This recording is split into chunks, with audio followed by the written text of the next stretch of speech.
Hey, GenderqueerChat, Joe here.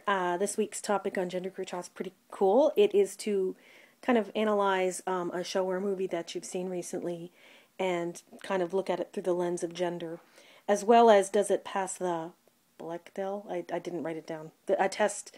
It's an online test, which is pretty cool. It basically asks three questions, and is there more than one woman in the movie? Do they discuss something other than men, and do they just talk to each other? And if it can pass those three criteria, then it passes this test. Because, so many movies don't have any female characters at all, or if they do, they're completely contrived and gendered, and all they do is talk about men. So, the show that I am going to do is something that I just started watching this past weekend. It had become recommended by so many people. It's about 4 years old. It's a TV show called Breaking Bad, and I just started watching it. And it's crazy. I love it. I do love it, but it's insane. It's really hardcore. Now, I will preface all of this by saying that I don't typically watch TV or movies. And I'm actually one of the people that, I just watched Ricky's vid, and Ricky said that feminists can be like too severe by psychoanalyzing everything and being critical of everything through a feminist lens, and I am that feminist. So it's kind of funny because Ricky and I usually agree, but I was like, no, that's me. I'm totally critical. I'm a highly critical viewer. I boycott so much shit because it's so because of the way women are portrayed usually, or the way men are portrayed, the way genders are portrayed. I get angry. I get very angry, and I can't sometimes see the forest through the trees. So I don't watch a lot of TV shows. I will tell you right now that all I watch on TV is Colbert Report and Daily Show. Every day I watch those. I've been watching those for years and years and years, and that's predominantly all male cast, as you well know. I kind of let it go because it's really funny, and it's newsy, and it's comedy, and it's documentary, and it's...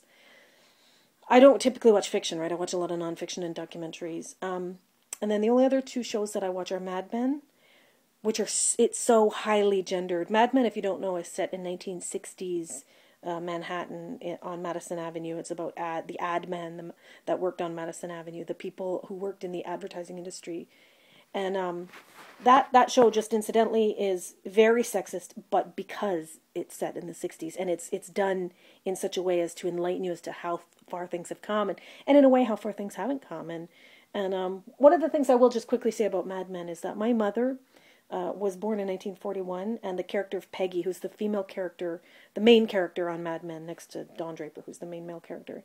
Peggy's character was born in 1941, and she's 19 years old, or 20, at the beginning of the series, and she gets a job as a secretary, and my mom was a secretary in 1960, and lived alone throughout the 60s, being underpaid and smacked on the ass and called baby and told to get coffee for her boss and stuff like same shit, So I'm fascinated by it from that front. It's a very, very well done show. I highly recommend Mad Men. And the only other show I was watching was Big Bang Theory, but I've given up on it because it won't Interestingly, I didn't know why. I didn't have words to articulate why I was giving up on Big Bang Theory, but it's because it doesn't pass that test. The female characters are all extremely lame on it. They were really good for a long time, and now all they do is talk about men. And it's ridiculous. They're all the female characters are the girlfriends of the male main characters. And all they do is hang out with each other and discuss makeup and jewelry and getting married and shit. Just nonsense. It's really gone crappy. It's gone... So, Big Bang Theory was really funny for a long time because I work in tech, and it's a lot of kind of geeky humor, tech humor. So that being said, okay, so the show that I wanted to discuss today, 4 minutes into it, sorry, is Breaking Bad.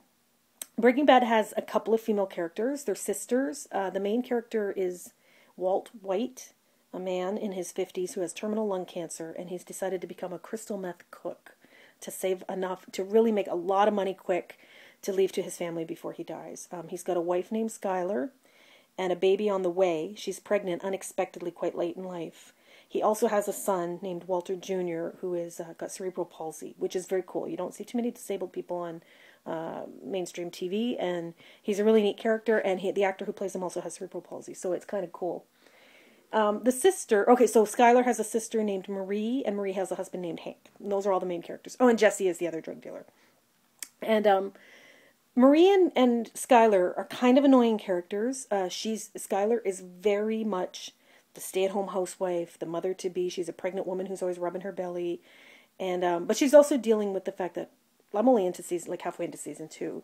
She doesn't know her husband's cooking meth, and she has no idea where he is half the time. And they had a very stable marriage up until till recently, and she doesn't know what's going on. And so she's got a very interesting problem on her hands, but she's dealing with it, in my opinion, in a very typically feminine way. And I'm at the part in the series where she's figured out he's lied, and she can't deal with it anymore. So she's playing games. She's giving him the silent treatment, and she's doing what you see female characters do in shows all the time. She's not confrontational. She's very passive aggressive. The Marie character is very interesting. She's got kleptomania, but I like the Marie character actually because she's very honest, and she says things that are kind of inappropriate at times. Like they were all going around the table discussing with Walt. They had an intervention trying to get Walt to take chemo because he wouldn't. And they were all saying, you should, we're your family and we love you and you should take chemo because we can't live without you. And Marie was the only one who said, you should do whatever the hell you want. You're the one with cancer, I know no one wants me to say that, but I'm going to say it. And I always appreciate characters with a strong moral character who stand up for their own beliefs. I like that part about Marie. The Marie and the Skylar characters are very secondary. The show is definitely not about them. They are just supporting characters in the cast, which is typical, especially because this is a very action-oriented, drug-riddled, crime-riddled drama. A lot of blood and guts, a lot of gunfights. It's crazy. It also showcases the downward slide of Walt. Apparently, I've read some spoilers of seasons to come, and the man who writes this show wanted to create a show where the protagonist becomes the antagonist by the end. So you're really going to grow to hate Walt by the end of the show. You can already see he's making some fucked up decisions. What freaked me out was that this show is actually very similar, in some ways, to a show I watched. I think it's called The Big C. It's a show with Laura Linney that won a couple of, I think, Golden Globes or Emmys.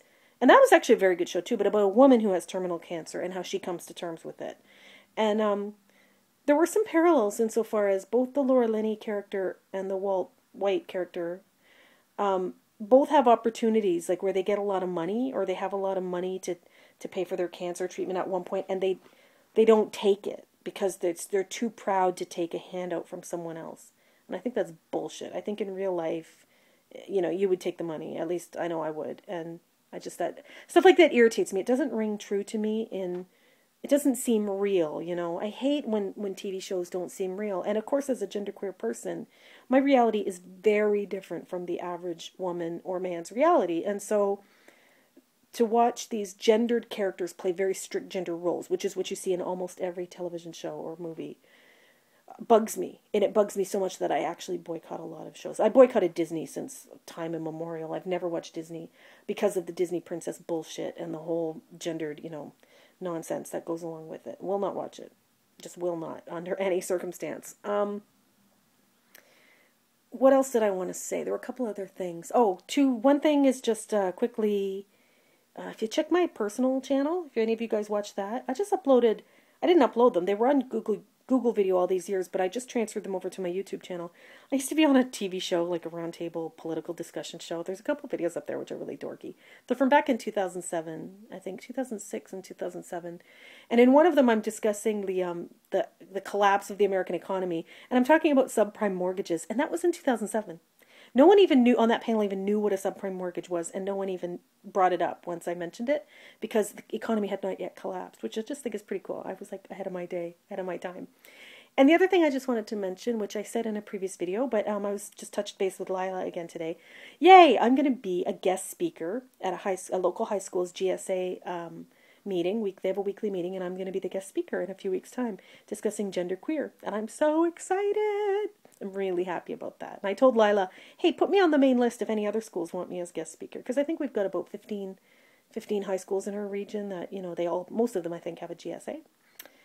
So that was my opinion on Breaking Bad. I highly recommend it, even though it's mostly male characters and very action-packed and violent and, typically male or whatever. I don't recommend many shows. I don't recommend TV really at all because of the gender nonsense that goes on in it. But sometimes, you do want an escape from reality, and you just have to bite the bullet and watch a show that, just put gender to the side, because you're just not going to find a show where gender doesn't matter or isn't prominent, if you ask me. It seems to be, maybe it's just because I look through the world through that lens. Anyway, pushing the 10-minute mark. Have a good one, you guys. Bye-bye.